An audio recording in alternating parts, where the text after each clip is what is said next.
جسے کبھی 19ویں صدی میں یورپ کا بیمار آدمی کہا جاتا تھا، اس وقت تک 3 برے اعظموں پر محیط ایک مضبوط قوت کے طور پر ابھری تھی۔ جب اس نے فلسطین کی طرف اپنی توجہ مبذول کرائی تھی، عثمانیوں نے عثمان اول کی قیادت میں 13ویں صدی کے آخر میں اپنے عروج کا آغاز کیا اور پہلے ہی ایک طاقتور فوج کے ساتھ ایک طاقتور سلطنت بھی بن چکی تھی۔ عثمانی سلطنت کی فلسطین پر فتح سلیم اول کے دور میں شروع ہوئی، جس نے 1512 میں تخت سنبھالا۔ سلیم کو سلطنت کے علاقوں کو وسعت دینے اور اسلامی مقدس شہروں بالخصوص مکہ، مدینہ کو مملوکوں سے تحفظ فراہم کرنے کی خواہش تھی، جس نے خطے کی زیادہ تر حصے پر حکومت کی۔ مملوک سلطنت، جس کا صدر دفتر قاہرہ میں تھا، نے فلسطین سمیت مشرق وسطیٰ کے کافی حصے پر کنٹرول حاصل کیا۔ مملوکوں نے صدیوں تک اس خطے پر حکومت کی اور وہ اپنی فوجی صلاحیتوں کے لیے بھی مشہور تھے۔ معرکہ مرج الدابق 1516۔ اس جنگ نے فلسطین پر عثمانی فتح کا آغاز کیا۔ سلیم اول نے اس فیصلہ کن تصادم میں مملوکوں کے خلاف عثمانی افواج کی قیادت کی۔ عثمانیوں نے اپنی اعلیٰ فوجی تنظیم اور فائر پاور کے ساتھ مملوکوں پر فتح حاصل کی۔ اس فتح کے بعد انہوں نے فلسطین کو گھیرے ہوئے شام میں تیزی سے پیش قدمی کی۔ مرج دابق میں فتح کے بعد عثمانی افواج نے فلسطین کے کئی اہم شہروں پر قبضہ کر لیا، جن میں غزہ، جفا اور یروشلم شامل ہیں۔ 1517 میں یروشلم پر قبضہ خاص طور پر اہم تھا، کیونکہ یہ عثمانی حکمرانی کے تحت پہلی بار شہر کے قیام کی نشاندہی کرتا ہے۔ عثمانیوں نے فلسطین میں حکومت کا ایک الگ انداز متعارف کروایا۔ انہوں نے اس خطے کو صوبوں، سانجک اور اضلاع نہائیوں میں تشکیل دیا اور ٹیکس کا نظام نافذ کیا۔ ان تبدیلیوں کا علاقے کے انتظامی ڈھانچے پر گہرا اور دیر با اثر پڑا۔ فلسطین میں عثمانی دور نے بھی خطے کی ثقافت اور مذہب پر انمٹ نقوش چھوڑے۔ عثمانی فن تعمیر، جس کی مثال یروشلم میں ڈوم آف دی راک جیسے ڈھانچے سے ملتی ہے، اس خطے کی علامت بن گئی۔ عثمانیوں نے عیسائیوں، یہودیوں اور مسلمانوں کے مقدس مقامات کا احترام کرتے ہوئے مذہبی آزادی کو فروغ دیا۔ سلطنت عثمانیہ، جو دنیا کی سب سے مضبوط سلطنتوں میں سے ایک تھی، نے 1516 سے 1917 تک فلسطین پر حکومت کی۔ اس عرصے کے دوران عثمانیوں نے نہ صرف فلسطین بلکہ مشرق وسطیٰ، شمالی افریقہ اور جنوب مشرقی یورپ کے وسیع علاقوں پر بھی حکومت کی۔ ان کی حکمرانی نے خطے کے سماجی، اقتصادی، سیاسی اور ثقافتی مناظر کو نمایاں طور پر متاثر کیا۔ عثمانیوں نے انتظامی ڈھانچے قائم کیے، بنیادی ڈھانچے کی تعمیر کی اور اپنے پورے اقتدار میں تجارت اور اقتصادی ترقی کو فروغ دیا۔ انہوں نے خطے میں یہودیوں، عیسائیوں اور مسلمانوں سمیت مختلف نسلی اور مذہبی گروہوں کو آباد کرنے کی بھی حوصلہ افزائی کی۔ عثمانی دور کی سب سے مشہور نشانیوں میں سے ایک شہر یروشلم ہے۔ عثمانیوں نے شہر کی توسیع اور خوبصورتی کی اہم تعمیراتی عجائبات جیسے کہ دمشق گیٹ اور جافا گیٹ تعمیر کیے، جو شہر کی تاریخ کی اہم علامتیں ہیں۔ یروشلم کے علاوہ عثمانیوں نے خطے میں اسلام، عیسائیت اور یہودیت کے مقدس مقامات کو برقرار رکھنے میں بھی اہم کردار ادا کیا۔ عثمانی دور میں زمین کی ملکیت کا تصور جدید مغربی ماڈل سے الگ تھا۔ زمین عام طور پر نجی ملکیت میں نہیں تھی، بلکہ خاندانوں یا برادریوں کے پاس مختلف اقسام کی مدت کے تحت تھی۔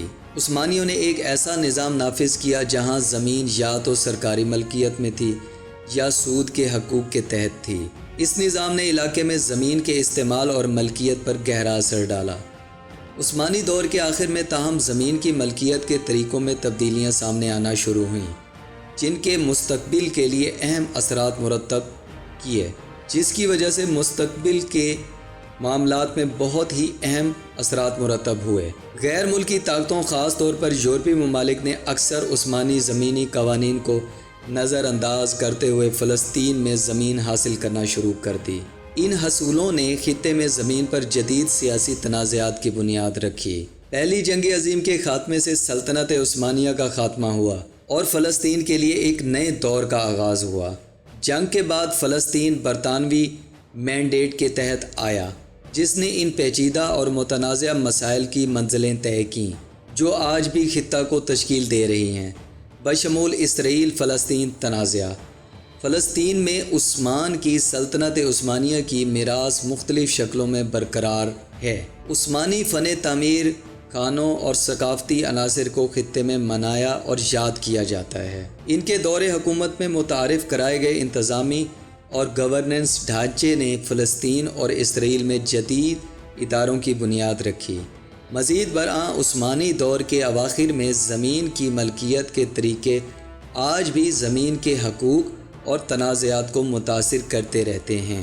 دوستو، عثمانیوں کا یہ تاریخی پس منظر بتانے کا مقصد صرف اور صرف یہ تھا کہ فلسطین کی سرزمین شروع سے ہی مسلمانوں کی ہی ملکیت تھی اور اس پر سلطنت عثمانیہ نے بھی حکومت کی اور صلاح الدین ایوبی نے بھی اس کے اوپر حکومت کی۔ تو اس کے بعد یہ جواز ختم ہو جاتا ہے کہ فلسطین کے اوپر اسرائیل کی جارحیت جائز ہے، جو کہ اس وقت مغربی میڈیا بہت زیادہ ڈھنڈورا پیٹ رہا ہے اس بات۔ تو دوستو، ہم اس وقت دیکھ سکتے ہیں کہ فلسطین میں چھوٹے چھوٹے معصوم بچے قتل ہو رہے ہیں۔ تو دوستو، میں آپ کو یہ بتانا چاہتا ہوں کہ یہ جنگ اب رکنے والی نہیں ہے۔ جہاں تک ہمارے مسلمانوں کا تعلق ہے تو وہ ابھی تک بھی اپنی خواب خرگوش میں غرق ہیں، ان کو کسی چیز کا احساس ہی نہیں ہے۔ آپ یقین مانیں کہ عرب کنٹریز اتنی زیادہ دولت مند ہیں کہ ان کے واش روم میں ان کے کموڈ بھی سونے کے بنے ہوئے ہیں۔ کیا یہ صہیونی فوجوں کے سامنے کھڑے نہیں ہو سکتے؟ ان کے پاس جدید ترین ٹیکنالوجی بھی موجود ہے، اس کے باوجود بھی یہ فلسطین کو اور مسجد اقصیٰ کو پروٹیکٹ نہیں کر رہے، صرف اور صرف بیانات دے رہے ہیں۔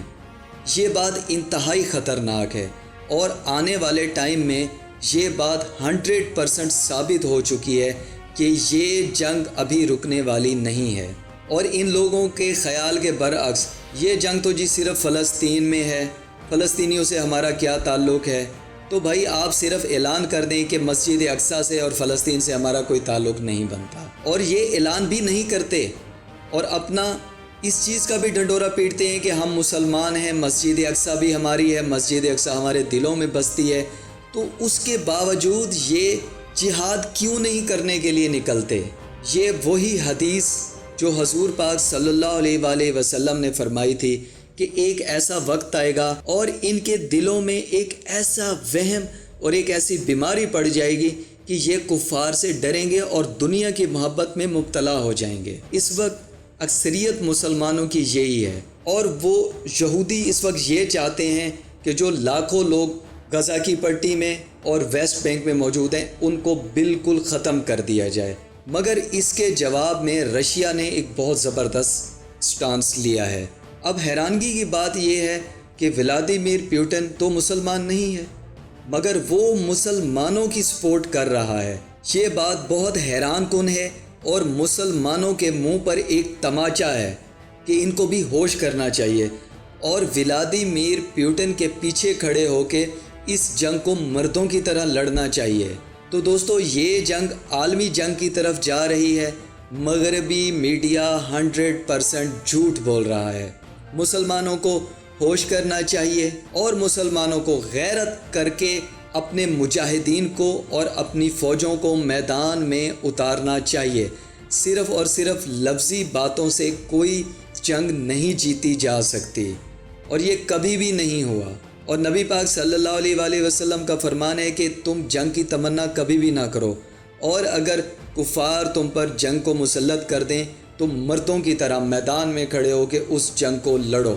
اب ضروری نہیں کہ ہر بندہ ہی ہتھیار اٹھا کے میدان جنگ میں پہنچ جائے۔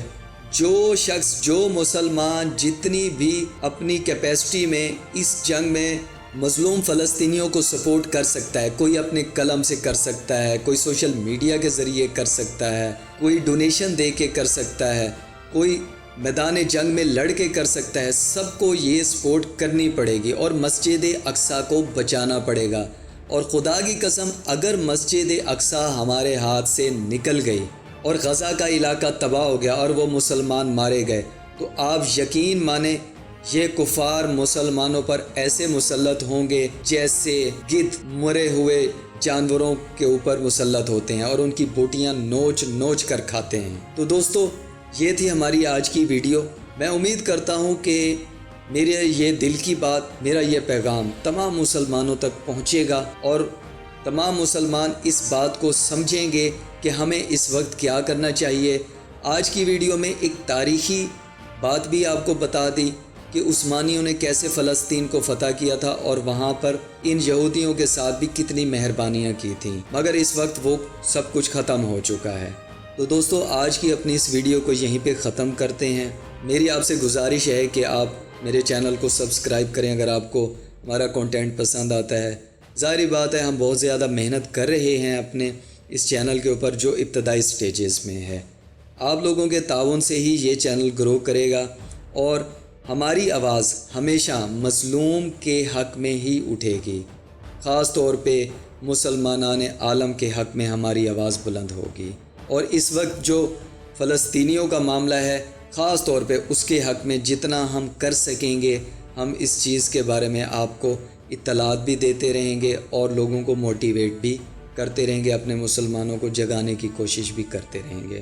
تو دوستو، ملتے ہیں اسی طرح کی انشاءاللہ ایک اور اچھی ویڈیو میں۔ آنے والی ویڈیو تک تمام دوستوں کو خدا حافظ۔